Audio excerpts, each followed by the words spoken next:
On the 6th of May 1954, Sir Roger Bannister finally broke the 4-minute mile.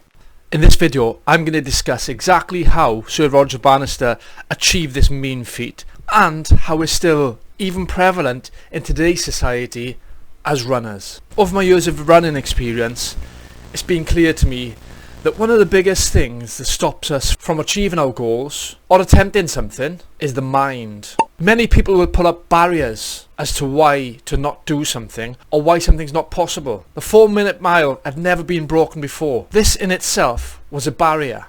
And despite Sir Roger Bannister doing what he would dub as Everest sessions on the treadmill, he was clearly fit enough, but there was only one thing stopping him. He was once said to have quoted, "The human body is centuries ahead of physiologists." And what he meant by that was, if you win the battle in your mind, you're more likely to achieve your goals. Now this is ever prevalent because it's a little known fact that just 46 days later, John Landy also broke the 4-minute mile, beating Sir Roger Bannister with a time of 3 minutes 57.9. How had this happened? The 4-minute barrier had never been broken, and within the space of 2 months, 2 people had broken it. This is where the power of belief comes in. Roger Bannister might have been the first person to break it, but since 1954, hundreds of people have broke the 4-minute mile. Why? Are we fitter than what Sir Roger Bannister was? Or have we developed the mindset?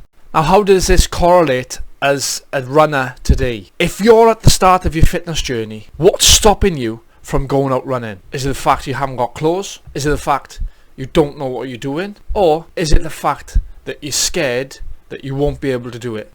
The reason many people don't move from marathon to ultramarathon running is because that fear, the block in the mindset that they just won't be able to do it. They just won't be able to complete it. A marathon was hard enough, I'll never be able to do an ultramarathon. As runners, what can we take away from Sir Roger Bannister's training approach and mentality?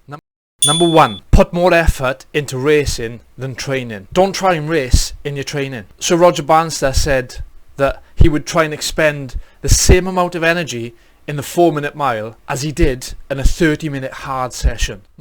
Number 2, visualisation. Now we've seen this everywhere. Visualisation, the law of attraction. The art of visualisation is whereby you go through the race in your mind before you actually do the race.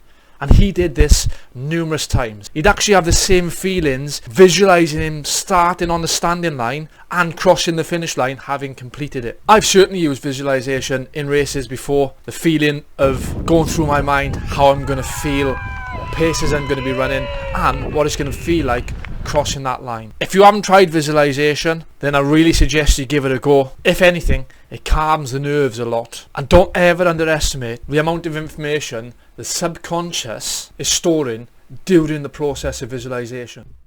Next, plan your strategy. We know as runners it's easy to get carried away when we're in a race. If you have a solid strategy, you have to stick to it. His was one of willpower. Control it until the end and then push. By planning your race strategy, it takes away a lot of the fears from the race and it keeps you focused in the race. To summarise, having a strong mentality can significantly enhance your performance as a runner. Here's a few reasons why. Number 1, resilience. Running can be physically and mentally draining, especially when you run ultramarathons like me. Having a strong mentality allows you to push through discomfort, fatigue and setbacks, allowing you to stay focused and resilient even when faced with obstacles. Number 2, mental toughness allows you to embrace that discomfort. You know it's coming. Maintain determination and keep going even when it gets tough. Number 3, having a positive mindset allows you to stay optimistic and maintain confidence and fight off any self-doubt. Having a strong mentality, like Sir Roger Bannister, enhances your resilience, mental toughness, focus, positive mindset, goal orientation and ability to handle pressure. It ultimately helps unleash your full potential, achieve better results and enjoy the journey of running. And if you are looking to take the step into ultramarathon running, subscribe to the channel because this channel is all about ultra running. If you have found use in this video, drop a comment down below. Do you have any mantras? And I'll see you next week.